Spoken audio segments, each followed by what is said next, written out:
pagar sini. Nanti doi kalau nak buat jalan baru. Okey. Ini sampai keluar sana. Kita akan guna sini lah, jalan sini. Kawasan sini akan ada laluan lah. Okey.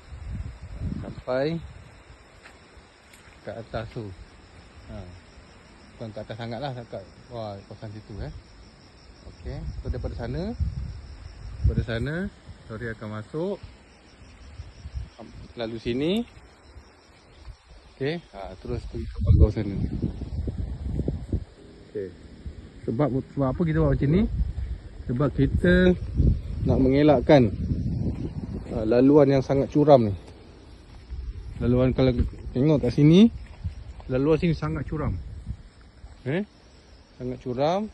Wah, nampak tu berlubang-lubang pecah-pecah sampai ke bawah.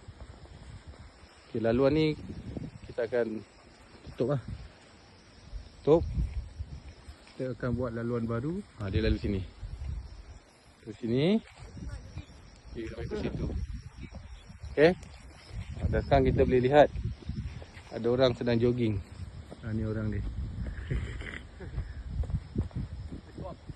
Peserta pertama. Okey dah.